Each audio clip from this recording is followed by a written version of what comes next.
फूलपुर नाम के एक गांव में शादी चल रही होती है। वाह, मजा आ गया फूफा जी। शादी में क्या खाना बना है? बाराती तो उंगलियां चाटते रह जाएंगे। हाँ, तुमने सही कहा। पनीर की सब्जी का तो कोई जवाब ही नहीं। दूसरी तरफ पंडित जी फेरू की तैयारी कर रहे होते हैं कि तभी वहाँ एक चुड़ैल आ जाती है। अरे मर गया रे, ये चुड़ैल यहाँ क्या कर रही है? अरे दिवाकर जी, ये आपकी कौन सी रिश्तेदार है? अरे मुझे क्या पता। क्या भाग्यवान, कहीं ये तुम्हारे मायके से तो नहीं आई है?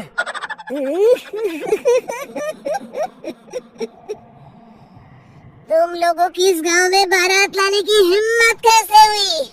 मेरे रहते इस गांव में किसी की शादी नहीं हो सकती। अब तुम लोग देखो मैं क्या करती हूँ। अरे मर गया रे, मैंने सुना है ये जबान की पक्की है। भागो रे भागो, वरना ये चुड़ैल किसी को नहीं छोड़ेगी। तुम सही कहते हो मोहन भाई, यहाँ से भाग लेने में ही हम सबकी भलाई है। देखती ही देखती शादी के मंडप में भगदड़ मच जाती है और चुड़ैल सब कुछ उजाड़ कर रख देती है। फिर एक दिन मोहन की शादी तय हो जाती है। अरे भाई, अगले हफ्ते मेरी शादी तय हो गई है, लेकिन इस चुड़ैल की दहशत के मारे तो मेरे हाथ पैर कांप रहे हैं। अरे मोहन, तुम्हारा दिमाग तो खराब नहीं हो गया? तुम अपने साथ साथ हम सब गांव वालों को भी बलि का बकरा बनाना चाहते हो? उस चुड़ैल के रहते तुमने अपनी शादी के बारे में सोच भी कैसे लिया? देखो गोपाल, डर तो मुझे भी लग रहा है, लेकिन उस चुड़ैल के डर से मैं जिंदगी भर कुंवारा तो नहीं रह सकता। तभी वहाँ मोहन के होने वाले ससुर आ जाते हैं। अरे ससुर जी आप? देखो, अब तक मैं तुम्हारा ससुर बना नहीं हूँ और शायद बनूंगा भी नहीं। ये आप क्या कह रहे हैं? मैंने तो शादी का कोड भी सिलवा लिया है। मैं अपनी बेटी की शादी किसी अच्छे गांव में कराना चाहता हूँ। तुम्हारा गांव तो भूतिया गांव है। मैं तो क्या, अब तो कोई भी अपनी लड़की इस गांव वालों को नहीं देगा। इस तरह चुड़ैल के डर से उस गांव में किसी की भी शादी नहीं हो पाती। फिर एक दिन गांव के जमींदार अपनी बेटी की शादी करने का विचार करते हैं, लेकिन चुड़ैल के डर से उनकी भी हिम्मत जवाब दे देती है। अगर मेरी बेटी की शादी तय समय से नहीं हुई तो मेरी नाक कट जाएगी। मुझे कुछ करना ही होगा। एक सलाहकार के कहने पर जमींदार काशी से एक बहुत ही नामी तांत्रिक को अपने घर बुलवाते हैं, जो भूत चुड़ैल को पकड़ने में माहिर माना जाता था। जमींदार साहब, आप चिंता मत करिए। इस गांव की सीमा में प्रवेश करते ही मुझे उस चुड़ैल के बारे में सब पता चल गया था। आप उसे जल्दी से जल्दी कैद कर लीजिए ताकि मैं अपनी बेटी की शादी कर सकूं।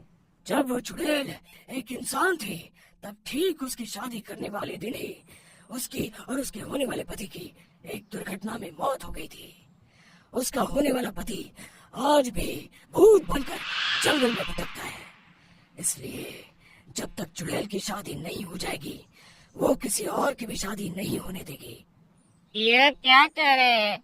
अगर वो भूत भी हमारे गांव में आ गया, तब हमारा क्या होगा? ये आदमी बीच में बहुत बोलता है, इसे बाहर निकालो।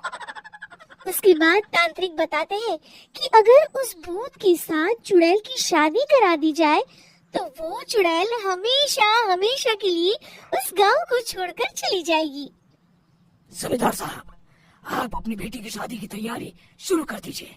मैं कुछ गांव वालों को अपने साथ लेकर उस भूत को ढूंढने जंगल की ओर जाता हूँ।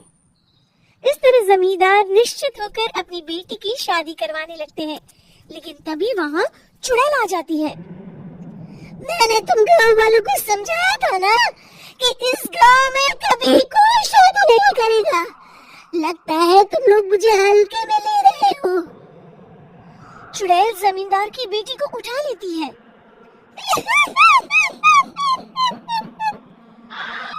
अब देखती हूँ बिना दुल्हन के तुम लोग शादी कैसे करोगे।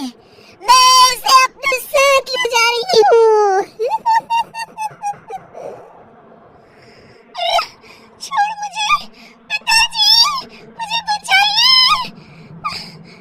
अरे कोई मेरी बेटी को बचाओ। तभी तांत्रिक उस भूत को लेकर बाहर पहुंचता है। अरे भाग्यवान, रुको, इन मासूमों को परेशान मत करो, मैं आ गया हूँ, अब तुम मेरे साथ चलो। चुड़ैल बहुत खुश हो जाती है। आप आ गए, चलिए अब हम मंदिर में चलकर शादी कर लेते हैं। अरे अरे अरे अरे, ये क्या कह रही हो? मंदिर में जाके दोबारा मरना है क्या? चलो, आज से हम जंगल में रहेंगे। चुड़ैल चली गई, अब मेरी शादी हो जाएगी। इस तरह सभी गांव वाले खुशी से झूमने लगते हैं।